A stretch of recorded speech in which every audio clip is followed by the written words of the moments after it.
Our story begins in the early 1900s, in a world full of change. Europe was a continent full of tension, ambition, and power struggles. Great empires like Britain, France, Germany, Austria-Hungary, and the Ottoman Empire stood tall.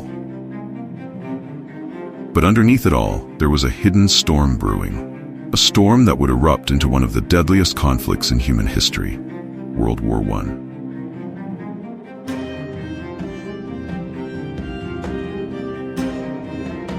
In June 1914, the Archduke of Austria-Hungary, Franz Ferdinand, traveled to the small city of Sarajevo with his wife Sophie.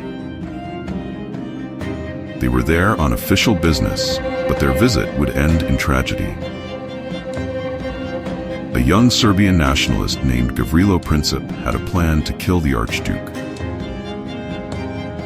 On June 28, 1914, he did just that. He shot the Archduke and his wife, sparking an event that would change the world forever.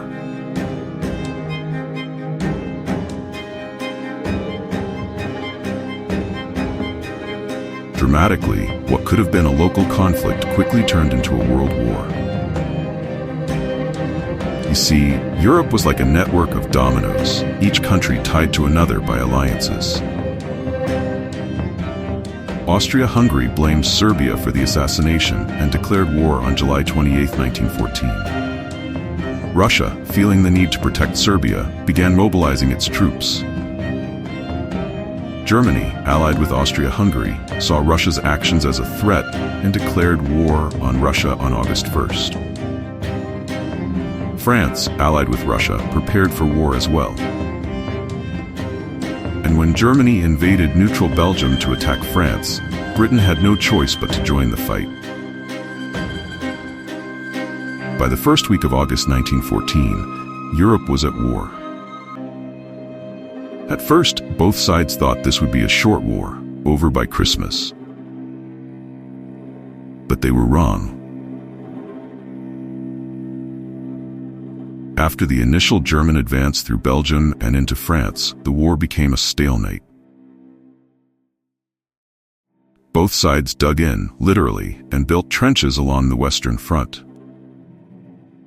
These trenches stretched from the North Sea to Switzerland.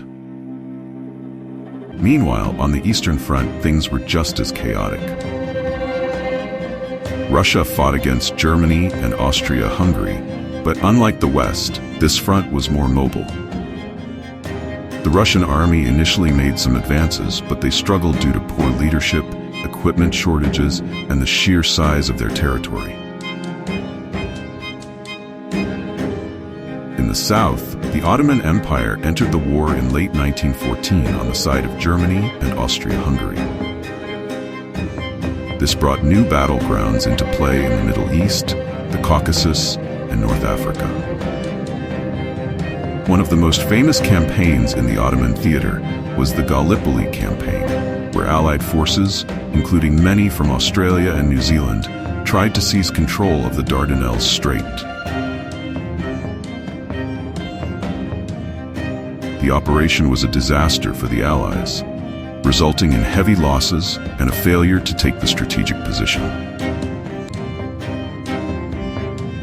This war wasn't just a European conflict, it spread across the globe. The colonies of Britain, France, and Germany were pulled into the fight. Battles took place in Africa and Asia, and soldiers from all over the world, Australia, India, Canada, and more, joined the fight in Europe.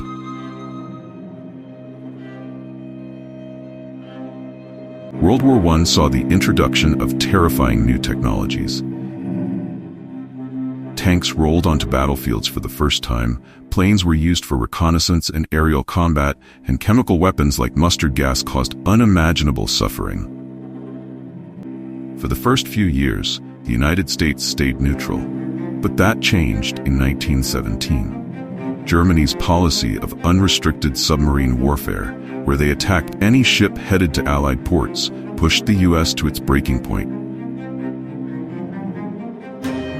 After several American ships were sunk, and with the discovery of the Zimmermann telegram, a secret German proposal to Mexico to join the war against the U.S., America finally declared war on Germany on April 6, 1917. The arrival of fresh American troops tipped the balance in favor of the Allies. While the war raged on, the empires that had ruled Europe for centuries began to crumble.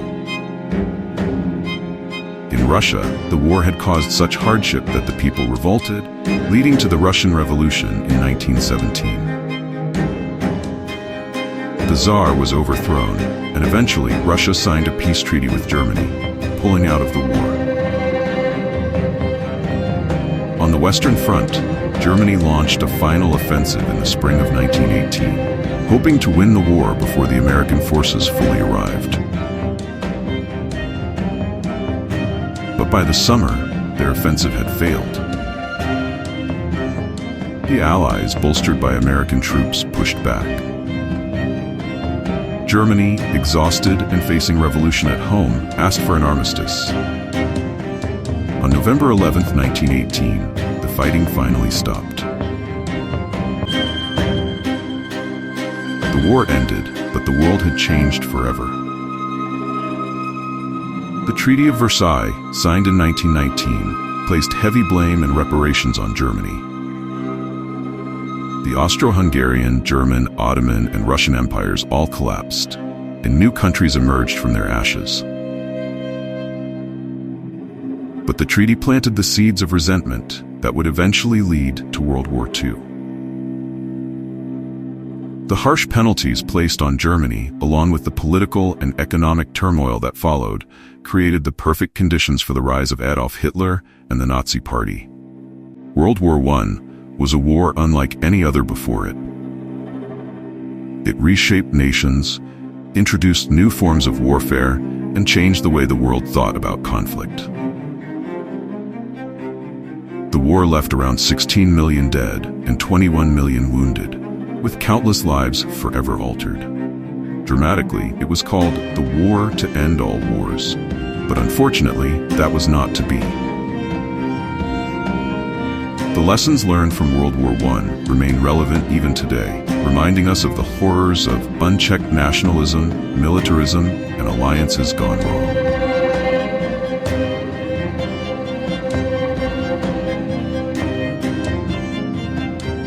Thank you for joining us as we explored the story of World War I. From the assassination in Sarajevo to the signing of the Treaty of Versailles, this war forever changed the course of history. If you found this video insightful, don't forget to like, share, and subscribe for more engaging history content.